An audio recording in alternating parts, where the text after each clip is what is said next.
Well, I thought I'd do a little walkabout here on this sagebrush high desert, Summer Lake Valley in eastern Oregon. That's where the Oregon Cascades end, right there. And then, of course, as you go around and look this way,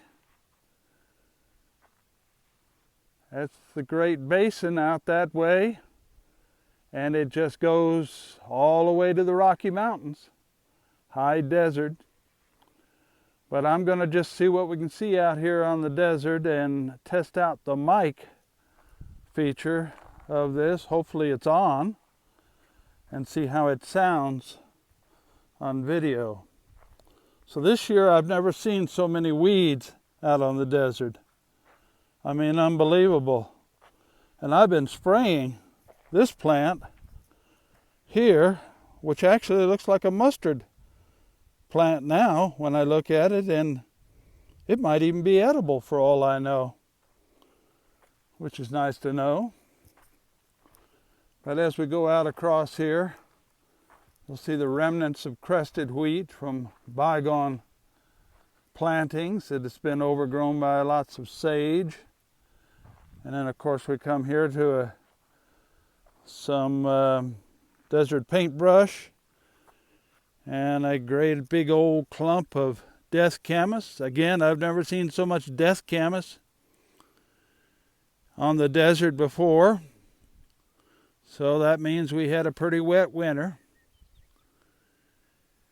And I think I'll stop from time to time and take photographs of these things and put them in my video as well. Oh, I mean, there is this larkspur everywhere.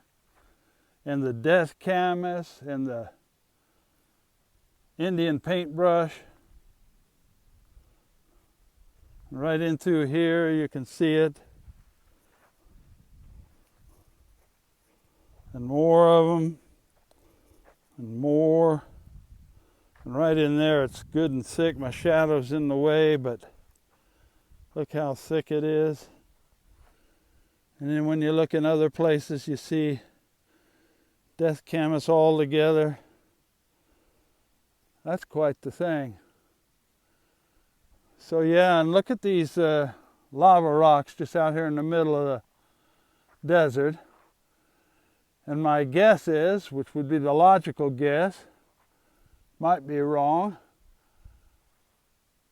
that they roll down off of that rim rock, which is a little bit disconcerting because that's my place right there.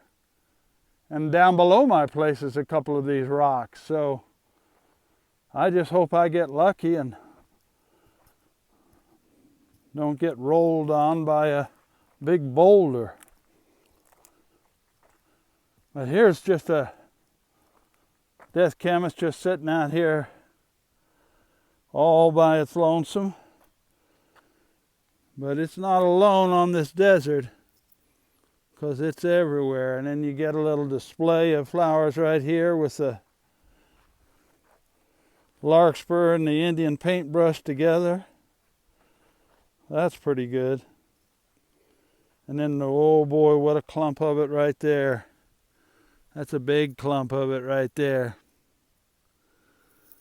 Out on this little spot of desert here, this time of year particularly, it's not unusual to see gulls drifting over it like it was a great ocean, looking for mice or whatever to pick up, and they cover a lot of territory. They'll come through here and fan around here real quick and fast downwind, and then they'll drift on over the ridge there and just keep going across this desert, covering lots of territory in a short amount of time. And another resident here that comes and hunts right through this spot is what they call a gray ghost. That's a northern harrier in the gray phase. Northern harrier in the gray phase.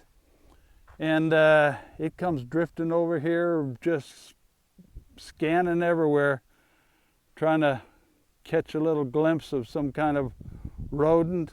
Lots of lizards will be coming out here in about a week or so, and even things like scorpions and that they would be able to eat.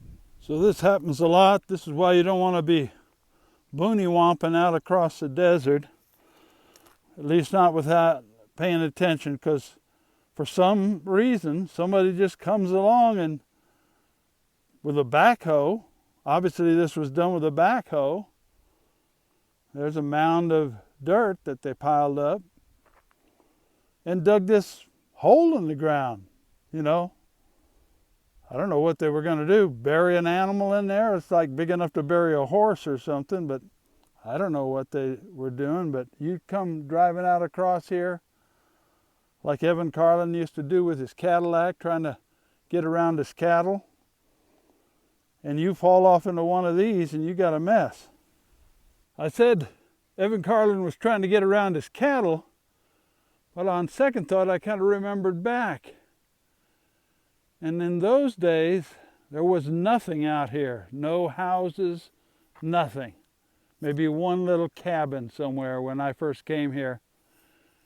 And this is where he just let his saddle horses graze, so just wherever they wanted to go.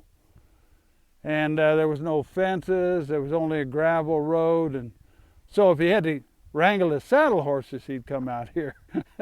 And a couple of times he'd see him out here and decide he's going to get them pointed in the right direction. He'd come out across the sagebrush in his Cadillac. This plant right here, it's a legume, and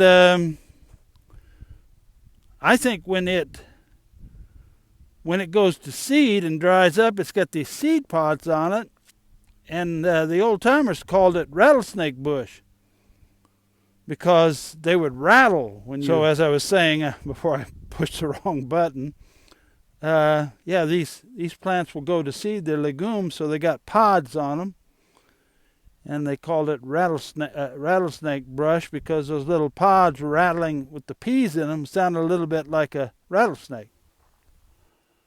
So I planted these Lombardy poplars for windbreaks and put in a little drip system, and that's a golden weeping willow, and my far tree was my pride and joy, was a cottonless cottonwood, and on down this line. But I went in a standard weeping willow.